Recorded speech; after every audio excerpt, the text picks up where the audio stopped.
Enter. Enter!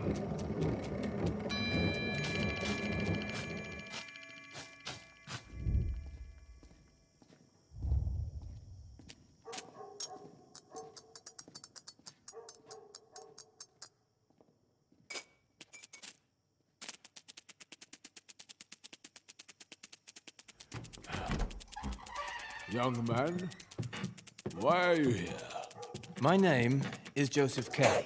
I know who you are. You are a friend of Gregor's hamster. You know Gregor? Didn't he refer me to you? No. No, my uncle did. He's an old acquaintance of yours. Ah, yes, of course. So, is it about your trial? Yes, it is. You've come at a very inappropriate time. I was told to come now. I know, but you see, the desk is broken. What do you mean? Inside, I have the ledger with all the cases. Without it, I cannot work. Well, can the desk be repaired? Probably. But for now, we must await. Mr. Hould, I would like to discuss my defense with you, but I don't even know the charges. That is not important. What is important is to submit the first set of documents to the court. The first set?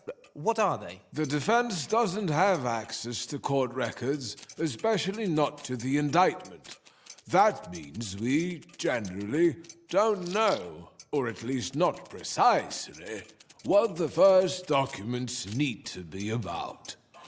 Anyway, usually the first submitted documents are mislaid or lost, and even if they do keep them right to the end, rumor says they are hardly ever read. This is all very regrettable, but not entirely without its justifications.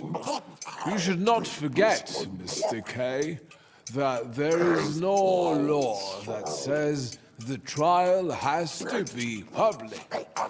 You should not forget, Mr. K, that there is no law that says the trial has to be public. Is that even possible? What? To keep the trial secret from the accused? Oh, it's usually possible to a very large extent. This sounds completely absurd. So what exactly is your role? The most important thing is the lawyer's personal connections. That's where the real value of taking counsel lies. Contacts with higher officials. Or with higher officials, but with lower grades. That is the only way to influence the progress of the trial. Hardly noticeable at first, it's true. But as it progresses, it becomes more and more visible. There are, of course, not many lawyers who can do this. So you have made a good choice by coming to me. Do you already have some paperwork? The law is tireless, and so are we.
Sorry.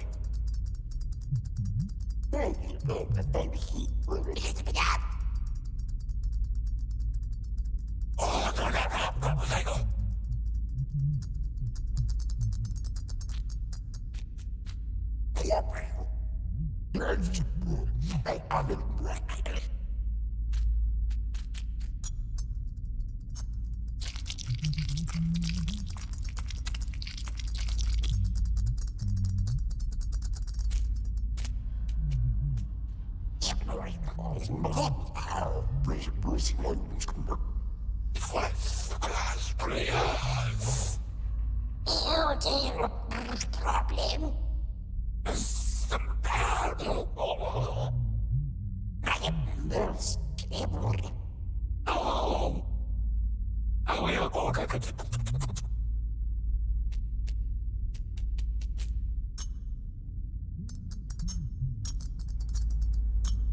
I am most able. Oh, I'm looking for certificate. I'm going to the door.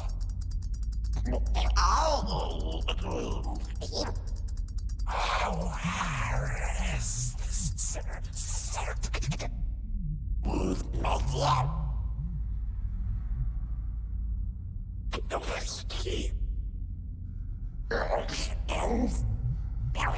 University. Help me.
Oh, it's opening.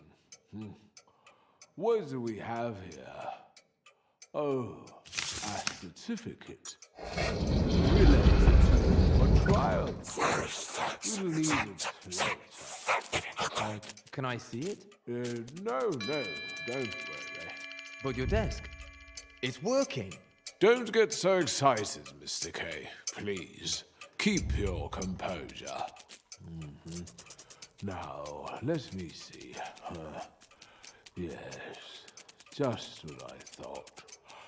As I mentioned before, the first set of documents needs to be prepared. This will take some time. So what about me? Should I just wait? That's what many of the accused choose to do in this situation, as your trial is still in its infancy. Hastened action could bring more harm than good. You'll have to excuse me, but I cannot just sit and wait. Patience is a virtue, Mr. K. A virtue much appreciated by the judicial system. I suggest you go back to your everyday tasks and... Even possible? What?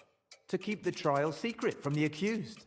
Oh, it's usually possible to a very large extent. This sounds completely absurd.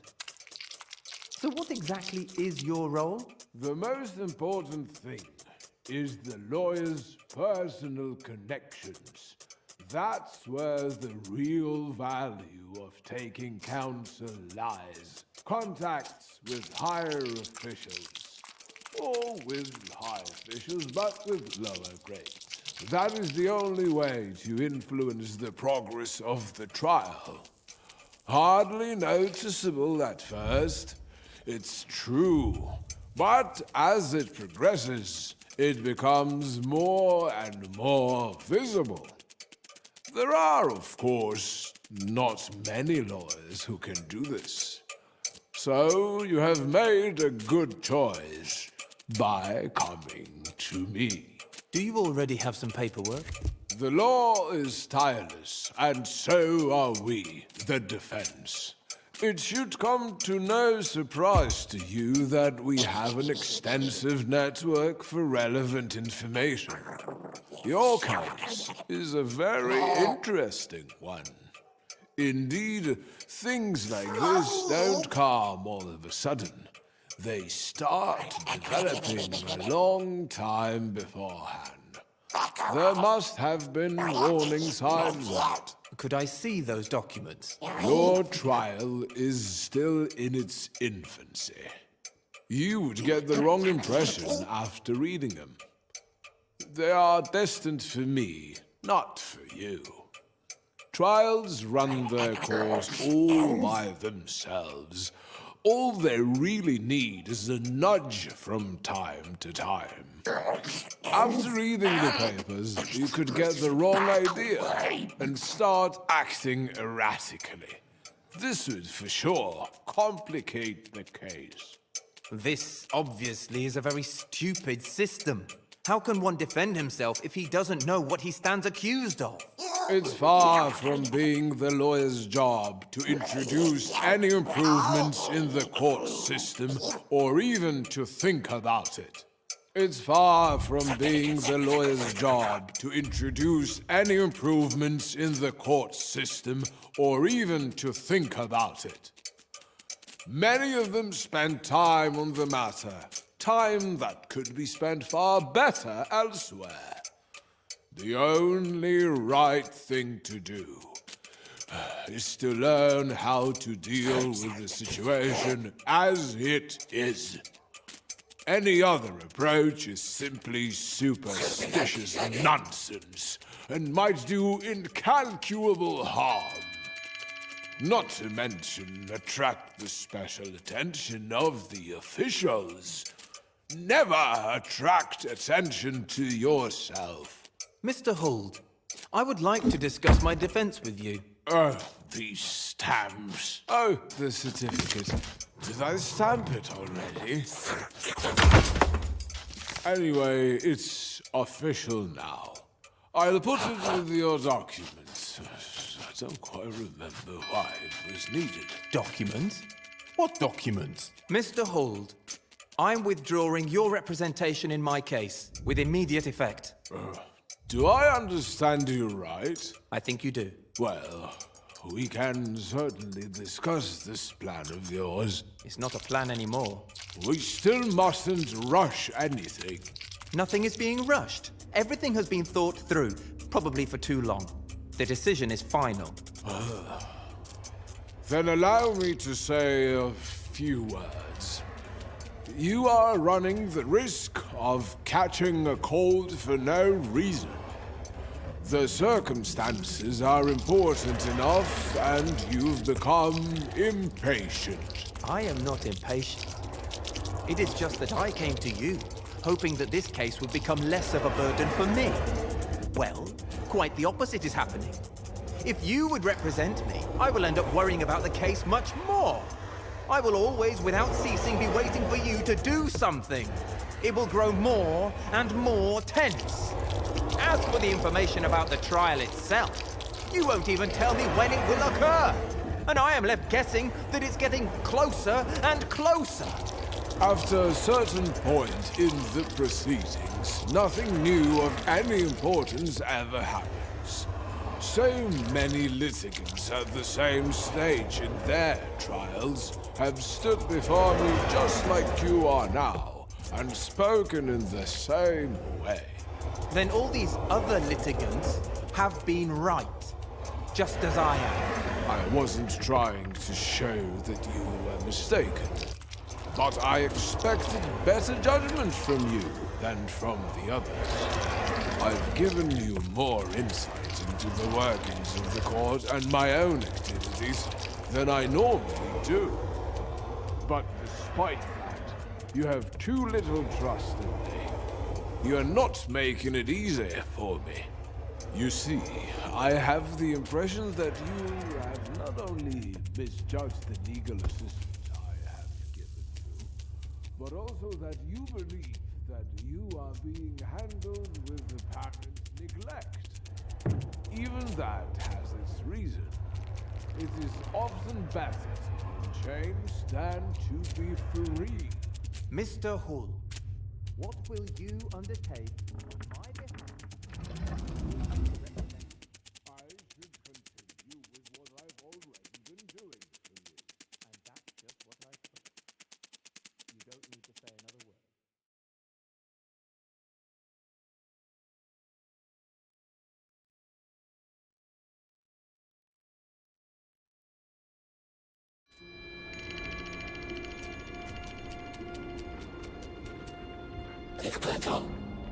I'm going to do it.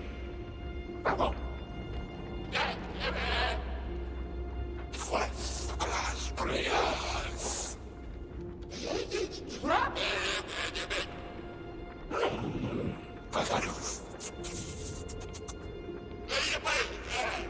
I will die. I am fucking certificate.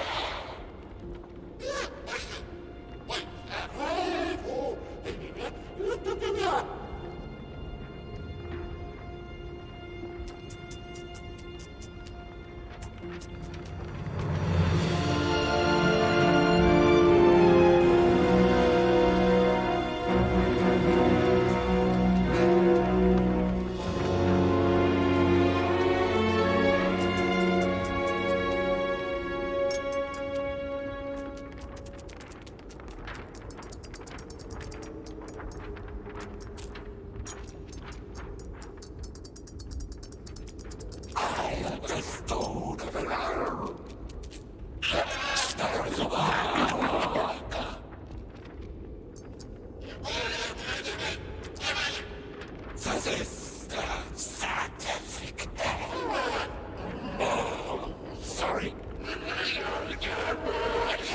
Locking for certificate.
Das kleine Bad.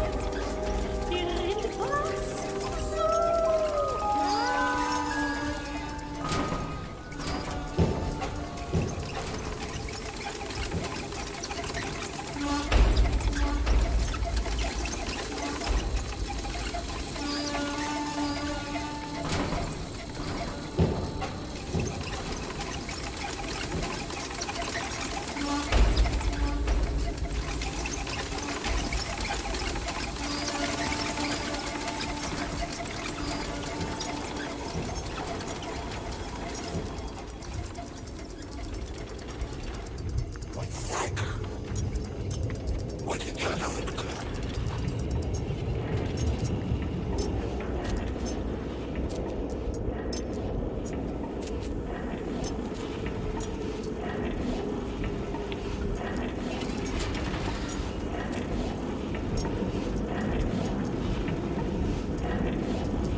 Don't, please.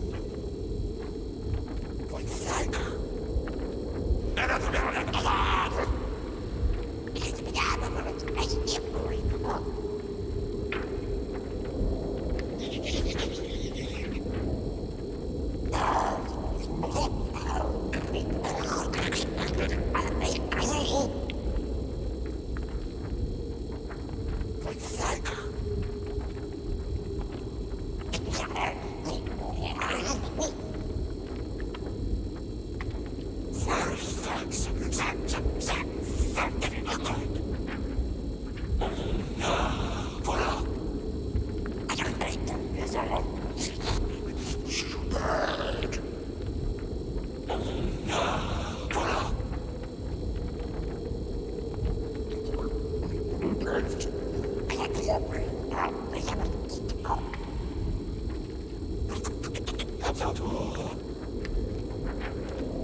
Sent you